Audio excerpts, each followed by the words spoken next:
É um prazer estar aqui nessa tribuna, onde,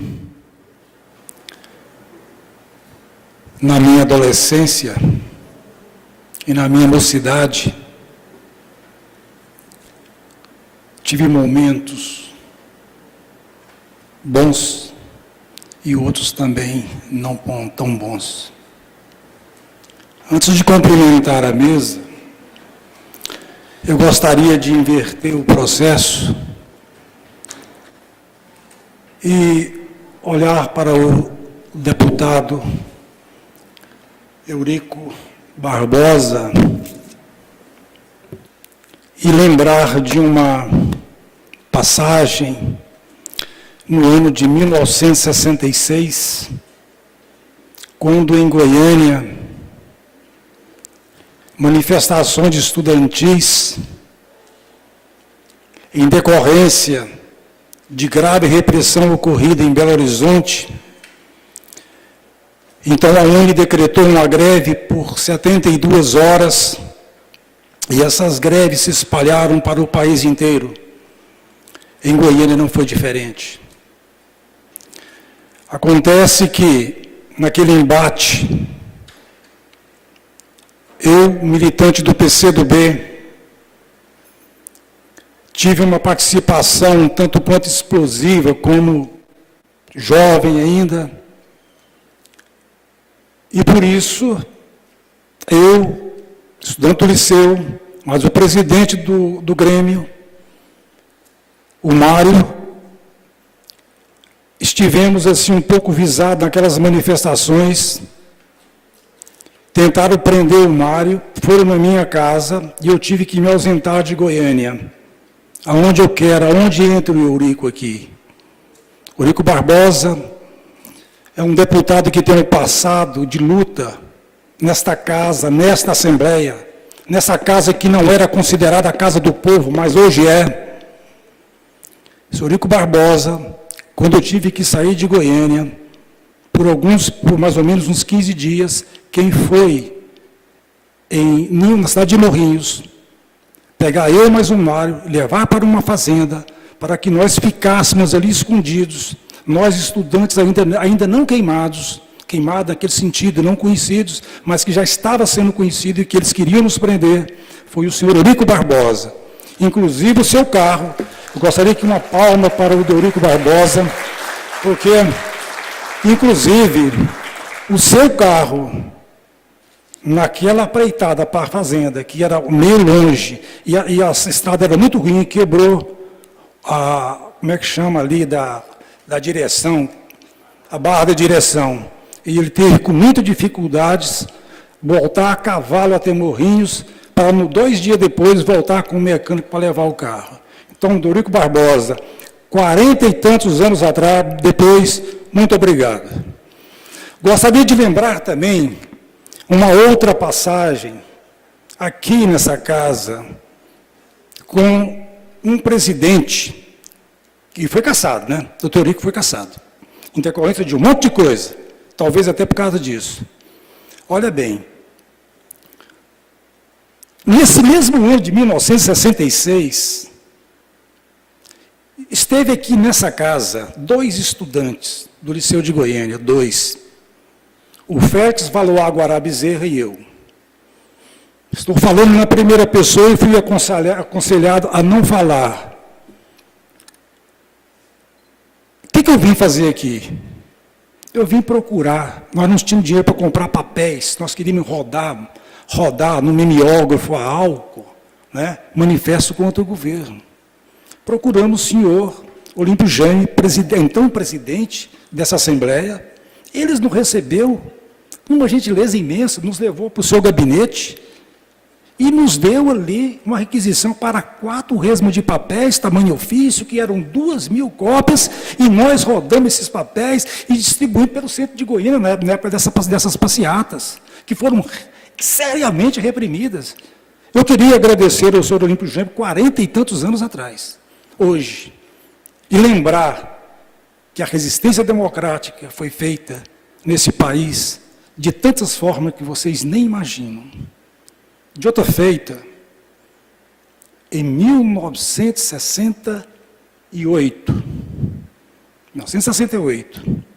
eu tinha sido preso em 1967 com Juarez Ferraz da Maia, e a CGE, entendam os senhores, a Confederação Goiana dos Estudantes, que era uma entidade que surgiu, uma entidade de direita que surgiu em 63, e esse patrimônio ali do Castelinho foi dado a essa entidade.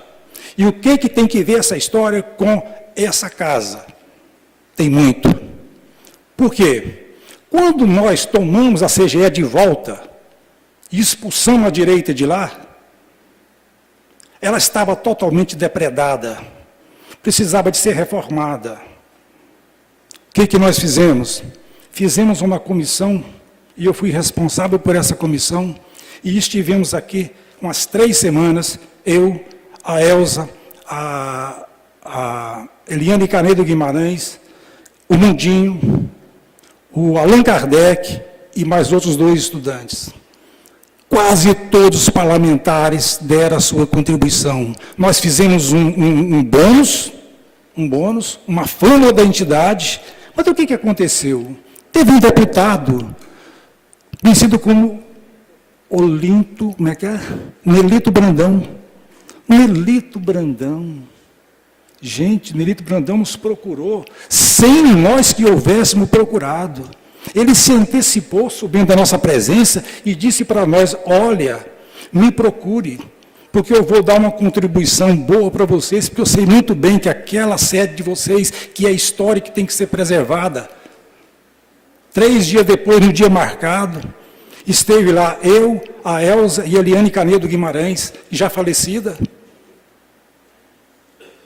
Ele não estava, mas ele deixou lá um cheque com seu assessor, que era praticamente a quantia de quase todos os outros deputados.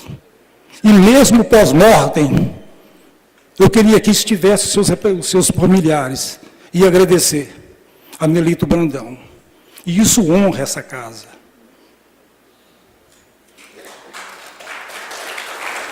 Muito obrigado.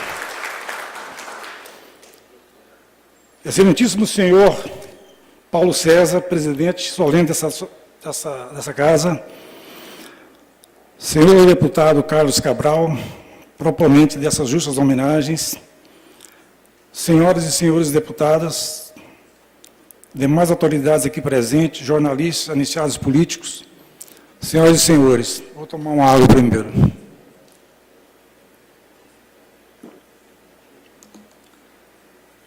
Aqui estamos, 49 anos depois do golpe de 1964, homenageando parlamentares e tentando reparar injustiças praticadas por aqueles que não aceitavam o contraditório, não conviviam com os opostos e eram intolerantes a quaisquer críticas aos seus governos.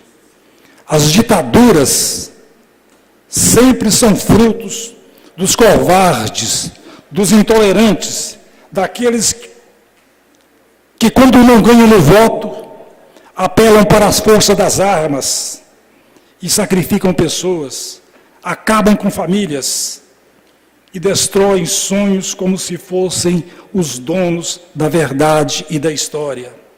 Muitos goianos foram vítimas desses tempos que levou o nosso país por caminhos incertos, tortuosos, sofridos para muitos brasileiros. Uma democracia, senhor presidente, só se torna possível na medida em que as instituições nacionais se democratizem e o povo organizado e politicamente consciente seja o único agente de todas as decisões e transformações sociais que ocorram no país. O golpe militar de 1º de abril de 1964 foi o caminho encontrado por aquele Brasil atrasado, arcaico, autoritário, autoritário, despossuído de sonho de verdade. Foi como um rolo compressor numa tentativa de massacre daquela geração de brasileiros e que teve reflexo em outras gerações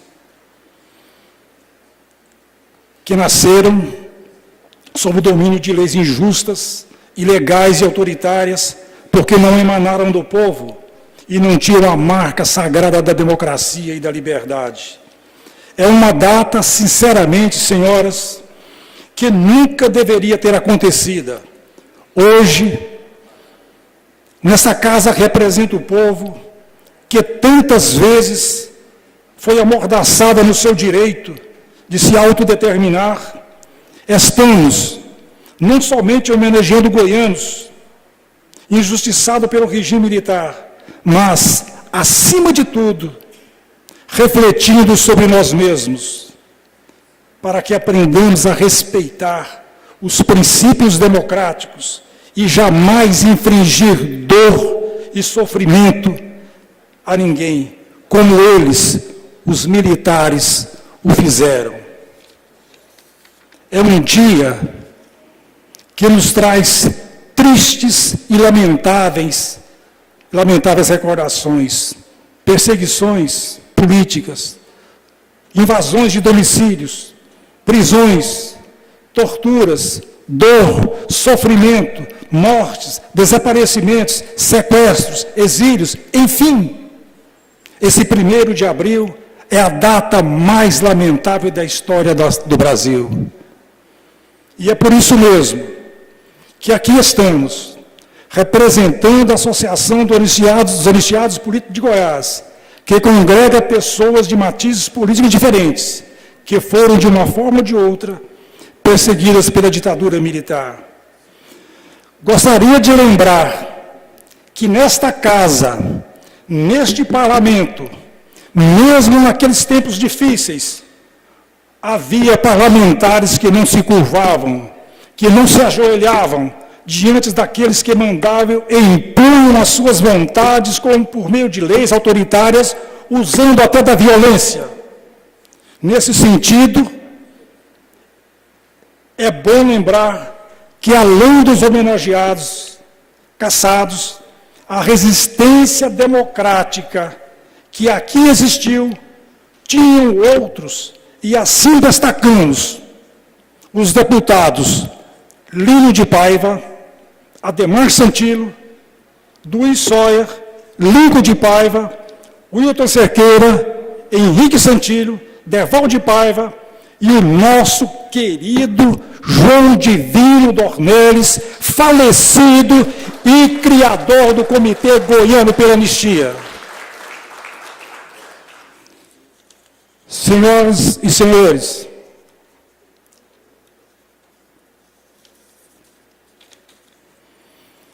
todos os homenageados aqui têm a mesma importância, mas, levando em consideração o desaparecimento e morte do deputado José Porfírio, o mesmo ocorrendo com seu filho Durvalino, torna o seu caso extremamente grave, o que nos leva a fazer algumas considerações. Todos sabem, todos conhecem, que o senhor, que ele foi um homem do campo, um legítimo líder do seu povo. Até hoje foi o primeiro e único com esta origem a ocupar uma cadeira nessa casa. E pagou caro pela sua coerência, pela sua coragem, em ser fiel aos seus ideais, aos seus princípios, e por nunca abandonar o seu povo. Já no primeiro dia do golpe, ele não veio mais a essa casa. Embora eu já ouvi por aí algumas pessoas dizer o contrário, até se colocando dentro de fatos que não aconteceram, mas José Porfírio saiu daqui, e o senhor Eurico Barbosa sabe disso, porque ele escreveu um artigo sobre essa questão. Logo assim que o golpe demonstrou que estava vencido, ele voltou para sua terra. Voltou para sua terra e, junto de sua gente, tentou resistir, pensou em resistir. Mas o Brasil inteiro já estava nas mãos dos golpistas. Em Goiás, ele era o mais visado, o mais perseguido. E um dia, Porfírio foi preso no Maranhão, foi para Brasília. De Brasília, depois de algum tempo, foi solto. Pegou um ônibus para vir para Goiânia e ninguém mais viu Porfírio. E aí, muitos perguntam, quem matou José Porfírio? Onde está José Porfírio? Onde estão os restos mortais de José Porfírio? Ninguém sabe. A Comissão Nacional da Verdade afirma que a questão do líder camponês e deputado José Porfírio está sendo tratada com muito cuidado.